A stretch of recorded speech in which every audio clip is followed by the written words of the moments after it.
Joanna Simpson here at Risk Minds International in Barcelona. Joining me now is Philipp Mettenheimer, partner at Wyman. Thank you very much for joining me today. Thank you for the invitation. Over the last few years, people are talking about climate and environmental risk as a major theme in the market. Is that still current in light of the macroeconomic climate? Yeah, it's an excellent question. The macroeconomic climate has definitely changed and made things more challenging. I remain convinced, though, that climate and environmental risk will continue to be top of the agenda.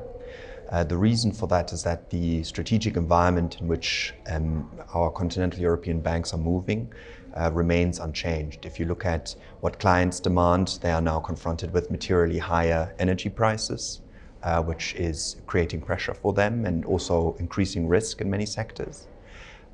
The supervisors continue to remain highly focused on climate and environmental risk, which is an important topic. You know, competitors are looking at it. You don't want to be caught out onboarding assets which others are avoiding. Yeah, so that is a topic. The one area where I do see challenges or shifts is in equity markets. We've had a horrible year in the market, and that has led to some investors reconsidering their investment strategies. So on that aspect, there could be a slight change.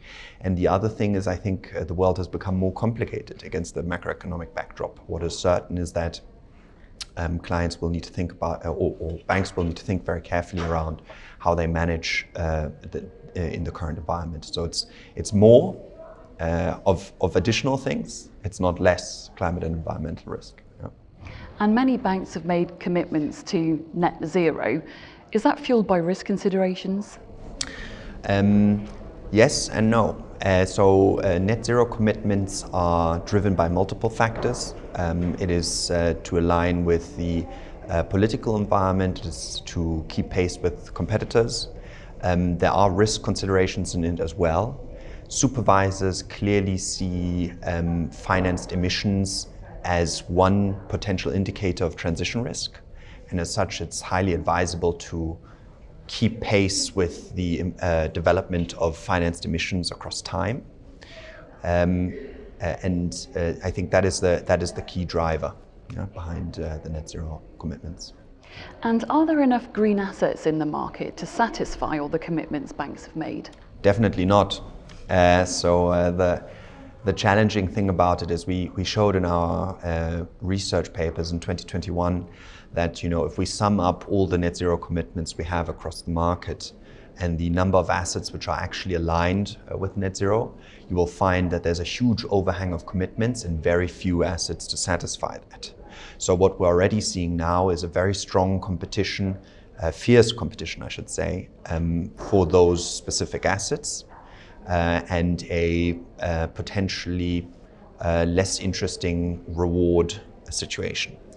I think what's important for banks that really want to position themselves clearly in the space is to think about that transition value proposition. So how can I help clients transition from a carbon intense industry or carbon intense operation to one that is less carbon intense? Because that's where you still get a good risk reward relationship. And some people talk about climate, others about environmental risk, others about ESG. Where should CROs be focusing? It's definitely an evolution. So we saw when climate became a supervisory theme in the UK as one of the forerunners, it was a very climate-focused conversation. The European Central Bank then turned it into a climate and environmental risk conversation. And the European Banking Authority is now looking at ESG more broadly. If I were a CRO today and we look at the change capacity which I have as a bank, my suggestion would be that you have 20% focused on climate, 50% focused on environment, and the remaining 30% focused on SNG. If you are in line with the market, in terms of your maturity. There are a number of banks, around 30 banks, which have received very stern letters from the European Central Bank recently, telling them that their climate and environmental risk considerations or capabilities are not in line yet. If you're one of those organizations, then my recommendation would be to focus more heavily on climate first, because if you get climate wrong and the other things right, biodiversity, for example, then that's not going to help you. Yeah, but if you've got climate right and you focus now on biodiversity and nature, I think that's, for example, a good mix. And what are your expectations for 2023? Yeah, 2023 is definitely going to be an exciting year for all of us. I expect the macroeconomic environment to remain challenging. We've got persistently high inflation rates. We have got a rising interest rate environment, which many of the banks have limited experience with over the last 20 years. There's been virtually very little in terms of rising interest rates. We've also got materially increased energy prices. I mean, we're seeing 2 to 4 times, sometimes 5 times increases in energy prices, which will drive defaults in energy-intense industries. So I think on aggregate, and the geopolitical tensions.